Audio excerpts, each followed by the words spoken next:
Bayan Muna, Meralco's defense of self-healing confirms anti-competitive practices. Manila Bayan Muna Chairman Miri Connert and Bayan Muna Rep.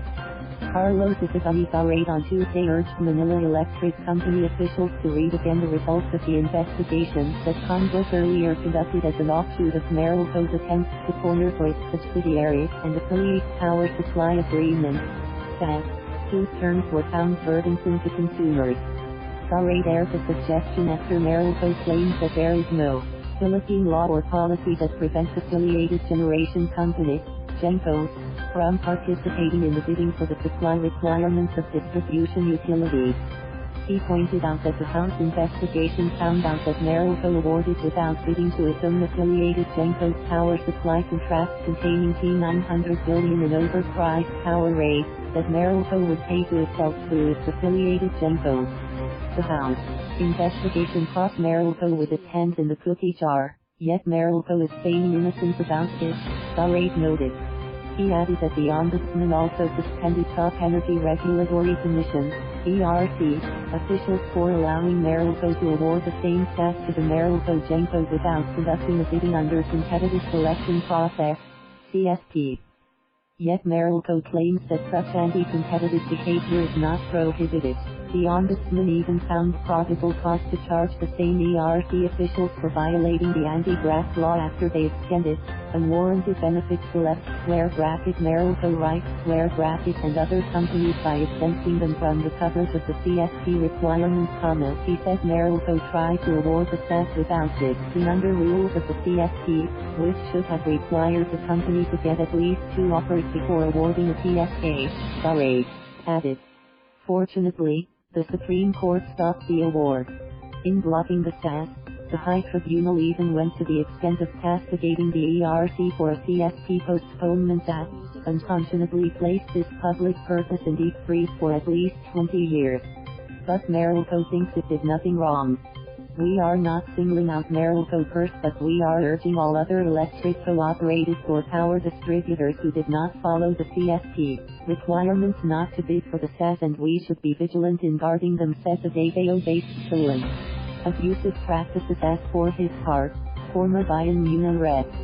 Connert said that for their enlightenment, we urge Meralco's top officials to revisit the Supreme Court decision, the Ombudsman's suspension order and the results of the House inquiry on the Meralco SAS. All these documents uncovered abuses, practices that Meralco is not only denying now, but is also trying to perpetuate. We further encourage these Meralco officials to review the country's Philippine competition law on prohibited actions that substantially prevent, restrict or lessen competition, Connert said. Farade further asked Meralco officials to think about the obligations set by Congress in renewing the company's franchise to see it, overpricing Meralco rates by P1.55 per kilowatt-hour as what Meralco tried under the aborted SAS conformed with the company's franchise obligation to get in the least cost manner electricity it distributes to its customers. Foregone conclusions? The Sulan also reacted to an earlier Meralco statement wherein it appeared as a foregone conclusion that Meralco's wholly owned GenCo subsidiary Aidingman Wind Energy, Incorporated, Aidingman 1, will start constructing a 1,200 megawatt power plant after wind bidding. According to Farade, if the outcome for bidding a PSA will be predetermined, obviously the bidding will all be a charade and we will not allow it. Connert, meanwhile, added that Meralco is also complaining that we are discriminating against it, but it was the one that has been caught discriminating against other GenCos in awarding SAS. It also feels being singled out for our criticism, but conveniently Meralco hides its singular notoriety in this issue. For instance, it is the only known Philippine distribution utility that figured in an invalidated attempt to award SAS to itself through its own GenCos, so that they can build their own power plants, he said. The combined requirements it awarded to the support GenCos at 3,551 megawatts would be like cornering the electricity requirements of all of the Visayas and Mindanao, Connert noted. The amount of overpriced charges they would take from the pockets of consumers at P900 billion likewise would dwarf the money that supposedly Janet Lim Nichols took from government coffers, he said.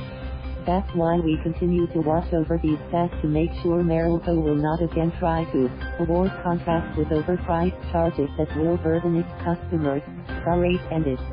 Thank you for watching. Please subscribe.